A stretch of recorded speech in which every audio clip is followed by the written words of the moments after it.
Hello, my dear students. Welcome back to my channel, and you are watching Gurukul English classes. And today's topic is the chapter The Interview from the book Flamingo of Class 12th. So, let's start the chapter The Interview. The interview chapter is written by Christopher Sylvester, who was a student of history at Peterhouse, Cambridge. He was also a reporter for Private Eye for 10 years and has written features for Vanity Fair. Following chapter is an excerpt taken from his introduction to the Penguin Book of Interviews. The interview, ये chapter 2 part में है।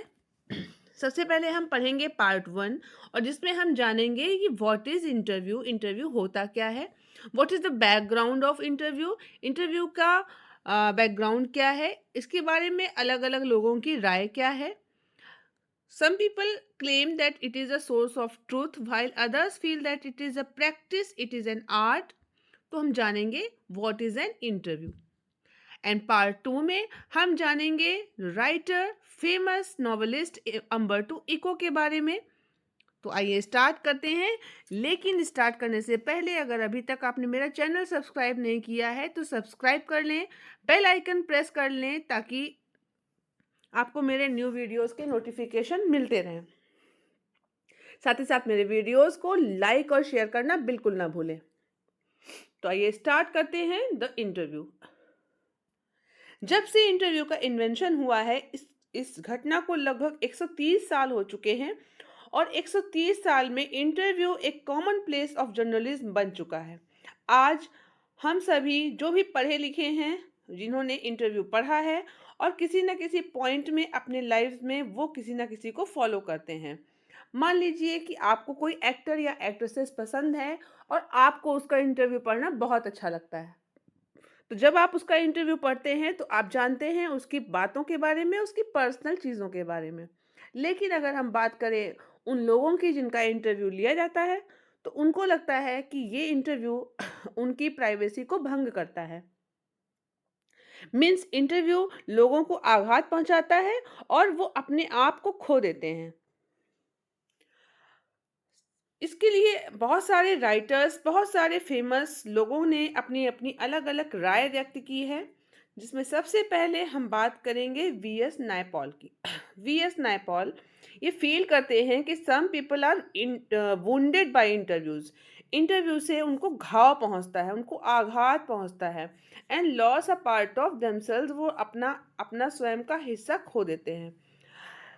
बात करते हैं Levi's carol की, जो कि creator है एलिस इन वंडरलैंड के। एक famous comic book Alice in Wonderland, एक फेमस बुक जिस पर कि कई सारी मूवीज भी बनी हैं बॉलीवुड एंड हॉलीवुड में।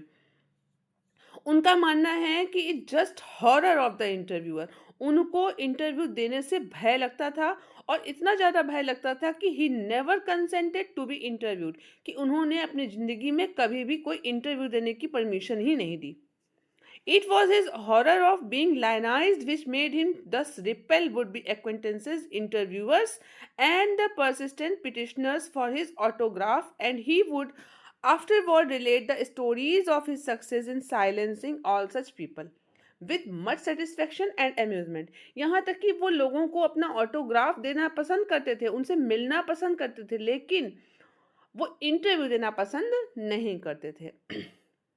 आगे बढ़ते हैं और मिलते हैं एक और राइटर से, एक फेमस राइटर रडयार्ड किपलिंग, जिनकी वाइफ ने बताया है, उनकी वाइफ का नाम कैरोलिन था और उन्होंने 14 अक्टूबर 1892 में अपनी एक डायरी में लिखा था कि उनको बोस्टन के 2 रिपोर्टर्स ने इतना परेशान किया कि वो इंटरव्यू को एक कठिन परीक्षा के बारे में, मतलब उन्होंने इंटरव्यू देने से इनकार कर दिया क्योंकि वो मानते थे कि ये एक अनैतिक, एक अपराध और एक प्रहार है। अब सोचिए कि जो देने वाला है उसको लग रहा है कि ये एक इमोरल क्राइम है, एक असॉल्ट है, जबकि कुछ साल पहले खुद उन्होंने मार्क ट्वेन का इंटरव्यू लिया भी था। तो ये मतलब जब वो इंटरव्यू लेते हैं तब तो नहीं समझ पाते, लेकिन जब वो इंटरव्यू देना पड़ता है उनको, तब उनको समझ में आता है कि इंटरव्यू देना एक बहुत ही टफ चीज़ है। अब बात करते हैं एक और फेमस राइटर की जिनका नाम है एच.जी. वेल्स। इन्होंने 1894 में एक इंटरव्यू दिया था और उसमें बताया था कि इंटरव्यूइंग ऑडियल, उनको लगता था कि इंटरव्यू एक कठिन परीक्षा है। इस टिप्पणी के 40 साल बाद उन्होंने स्वयं एक ग्रेट रशियन क्रांतिकारी जोसेफ स्टॉलिन का इंटरव्यू लिया। तो ये समझ में आता है कि इंटरव्यू लेने वाले उन पर इतना तनाव और दबाव बनाते हैं कि उनको घुटन महसूस होने लगती है, और घुटन इतनी ज़्यादा महसूस होती है कि लगता है कि thumb prints on his wind pipe. उनको लगता है जैसे उनकी सांस लेने में कोई रुकावट आ गई हो। तो ऐसी थी ये इंटरव्यू की story. Denis Brian has written almost everything of movement reach us through one man asking questions of another. उनका कहना है कि अगर हमारे पास तक कोई क्वेश्चन पहुंचता है तो इसका मतलब वो क्वेश्चन किसी ने पूछा है। Because of this the interviewer holds a position of unprecedented power and influence. इसका मतलब है कि इंटरव्यू एक अभिव्यक्ति का माध्यम है, और वो इंटरव्यू लेने वाले को डेनिस ब्रायन एक बहुत ही हायर प्लेस देते हैं। उनको लगता है कि वो अपने पावर और अपनी इन्फ्लुएंस की वजह से ही इंटरव्यू लेने के लिए आया है। तो he terms the interview as an expressive medium. तो इस प्रकार से ये इस पार्ट 1 में अलग अलग टाइप के लोगों ने अलग अलग टाइप की राय व्यक्त की है इंटरव्यू के बारे में। अब आते हैं नेक्स्ट पार्ट में, जो है पार्ट 2, और इस पार्ट में हम जानेंगे एक राइटर, एक नॉवेलिस्ट अम्बर्टो इको के बारे में।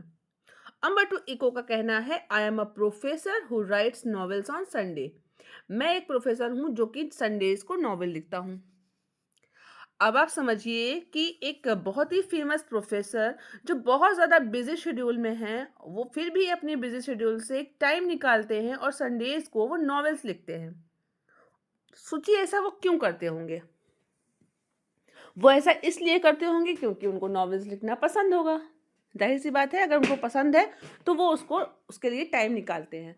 अगर हमें भी कोई चीज़ पसंद होती है तो हम टाइम निकालते हैं। अगर आप अपनी बात करिए, आप इंटर में हैं, आपको बहुत सारी पढ़ाई करनी है, आपको बहुत सारे अभी आगे चल के कॉम्पिटिशन्स देने हैं, और उसके लिए भी आप पढ़ाई कर रहे होंगे, लेकिन फिर भी आप अपने क्रिकेट के लिए, आप अपने बैडमिंटन के लिए, आप अपनी मूवीज़ के लिए, आप अपने सोशल मीडिया के लिए टाइम निकालते होंगे।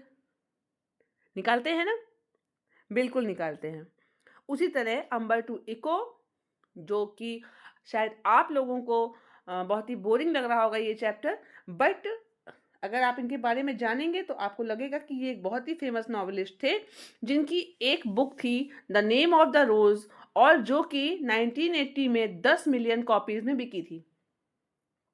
ये वो बुक थी जिसके बारे में यूएस में ये कहा गया था कि अगर इसकी 300 किताबें भी बिक जाएं या 3000 किताबें भी बिक जाए तो बहुत बड़ी बात है। और उस किताब की 10 मिलियन कॉपीज उस जमाने में बिकना एक बहुत बड़ी बात थी, या आज के ज़माने के हिसाब से आप समझिए तो वो बुक वायरल हो गई थी। अब कुछ तो ऐसा रहा होगा ना उस बुक में।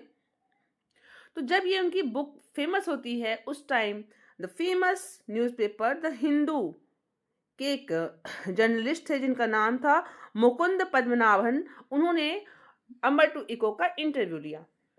और इस पार्ट में हम मुकुंद पद्मनाभन और अम्बर्टो इको के बीच में चलने वाली बातचीत के बारे में जानेंगे। आइए देखते हैं और देखते हैं कि क्या कहा था और क्या पूछा था ऐसा मुकुंद पद्मनाभन ने अम्बर्टो इको से।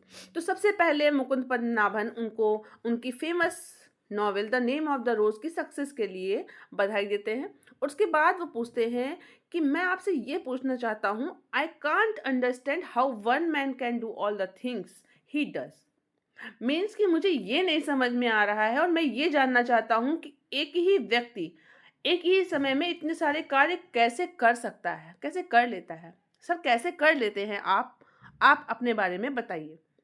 तो अम्बर्टो इको ने कहा कि maybe I give the impression of doing many things. शायद आप कहते होंगे कि मुझे ऐसा इम्प्रेशन मिला है कि मैं बहुत सारे काम करता हूँ, लेकिन in the and I am convinced I am always doing the same thing. मुझे लगता है कि मैं एक ही काम करता हूँ। अब आप सोचिए कि अम्बर्टो इको जो कि प्रोफेशनली एक प्रोफेसर हैं और साथ ही साथ वो एक सोशल व्यक्ति भी थे, और उसके बाद वो जब उनको संडे को टाइम मिल रहा है तो वो नॉवेलिस्ट भी थे और इतनी फेमस नॉवेल लिख रहे हैं। लेकिन उनका कहना है कि मैं हमेशा एक ही काम करता हूँ। तो मुकुंद जी पूछते हैं वो क्या? तो अंबरटू कहते हैं ये डिफ़िकल्ट है एक्सप्लेन करना, लेकिन मैं बताता हूँ आपको कि मैं कुछ फ़िलॉसफ़िकल इंटरेस्ट रखता हूँ और मैं अपने एकेडमिक वर्क से, अपनी नॉवेल से, अपनी बुक्स में उन चीज़ों को पेश करता हूँ। जैसे कि मैंने बच्चों के बारे में जो नॉवेल्स लिखी या बुक्स लिखी, उसमें नॉन वायलेंस, पीस के बारे में नहीं लिखा, मतलब लिखा, नॉन वायलेंस और पीस के बारे में लिखा। और same bunch of ethical philosophical interest के बारे में भी लिखा। और मेरे पास एक सीक्रेट भी है, और वो सीक्रेट क्या है? उनका कहना है यूनिवर्स, अगर आप अपने आसपास खाली जगह देखते हैं तो आप अपनी मुट्ठी को बंद कर लीजिए, आपका पूरा यूनिवर्स आपकी मुट्ठी में आकर समा जाएगा। अब ये बहुत बड़ा फिलोसॉफिकल सेंटेंस है, आप सोच नहीं पाएंगे कि इसका मतलब क्या है। तो इसका मतलब है कि जैसे हम लोग अलग अलग कार्य जो करते हैं उसके बीच में जो थोड़ा सा टाइम होता है उसको हम इंटरवल बोलते हैं, और उस रिक्त स्थान को इंटरस्टिस कहा जाता है। अमर्त्य इको कहते हैं कि मैं जानता हूँ कि अगर मेरे आसपास कोई खाली जगह है तो मैं अपनी मुट्ठी को बंद कर लेता हूँ और मुझे लगता है कि मेरी मुट्ठी में सारा आसमान है। इसी प्रकार से हमारे जीवन में भी बहुत सारी खाली स्थान होते हैं, स्पेसेस होते हैं, लेकिन हम उनको अपने आसपास खाली नहीं रहने देते, हम उनको भरा करते हैं। तो ये कहने का मतलब है इनका कि मेरे पास जो भी खाली काम, मतलब खाली टाइम होता है, मैं उसको तुरंत ही भर देता हूँ, मैं उसको खाली रहने ही नहीं देता। I work in empty spaces, मैं खाली समय पे कार्य करता हूँ। और हंसने लगते हैं। मुकुंद जी कहते हैं ओहो, ये तो बहुत बड़ी बात आपने कह दी। ठीक है, आपसे बहुत कुछ सीखने को मिलेगा।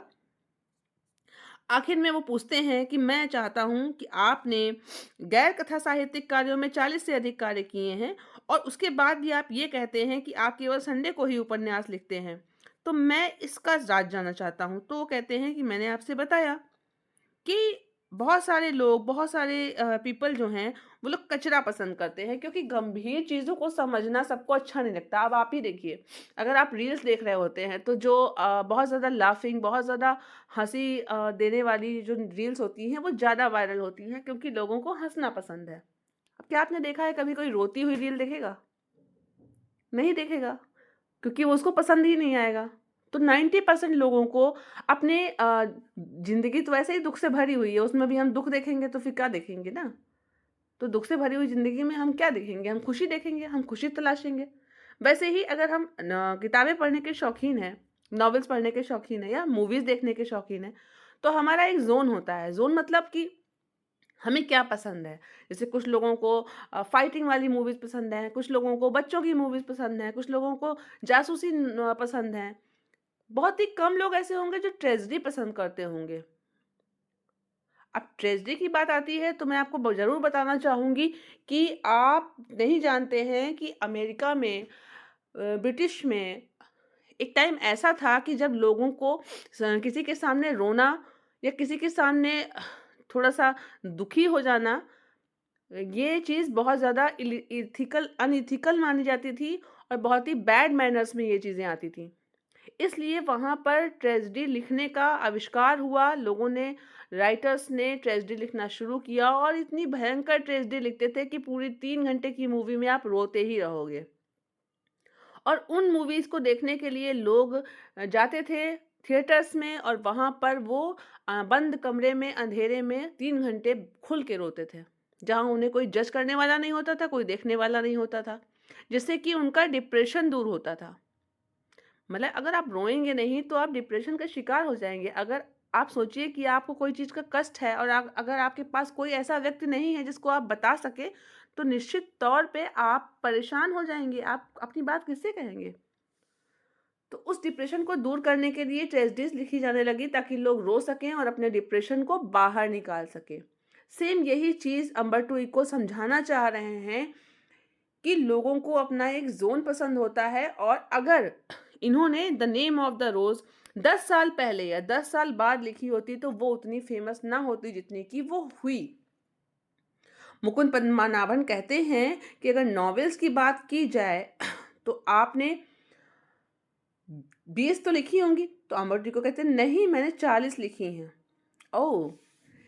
तो आपको कैसा लगा? आप एक यूनिवर्सिटी प्रोफ़ेसर हैं और आपको कैसा लगा कि आपने इस कम्युनिटी में अपने पेन क्लब्स और राइटर्स की मीटिंग में जब आप कॉन्फ्रेंसेस में पार्ट लेते हैं तो आपको कैसा लगता है? तो फिर से अंबर टूई को हँसते हैं और कहते हैं कि I reach a larger audience. मतलब इन्होंने कहा कि the name of the road sold between 10 and 15 million copies, so in a way I reached only a small percentage of readers. इस दुनिया में बहुत से लोग हैं लेकिन मैं कहाँ तक पहुँचा? केवल 10 या 15 मिलियन में। इसका मतलब है मुझे केवल 10-15 मिलियन लोगों ने ही पसंद किया। और लोग 9 बजे के बाद डिनर के टाइम टेलीविज़न देखते हैं और टेलीविज़न देखते समय वो क्या देखते हैं? मियामी वाइस और इमरजेंसी रूम। यानी आज की बात करें तो बिग बॉस या फिर कोई family drama, Mangal Lakshmi type. But I enjoy it and I need it. But not all day. लेकिन अगर पूरे दिन आपसे कहा जाए कि आप देखते रहो तो क्या आप देखोगे? नहीं। तो मुकुंद कहते हैं बिल्कुल सही है।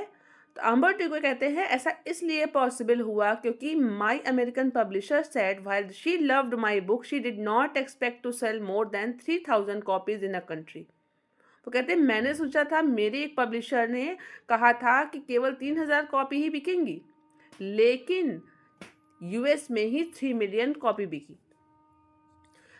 लास्ट में वो कहते हैं कि अगर मैंने द नेम ऑफ द रोज को 10 साल पहले या 10 साल बाद लिखा होता तो it would not have been the same. Why it worked at that time is a mystery. ये टाइम की बात है। तो ये थी स्टोरी द इंटरव्यू की। मिलते हैं नेक्स्ट वीडियो में। तब तक के लिए tata bye bye and thank you for watching.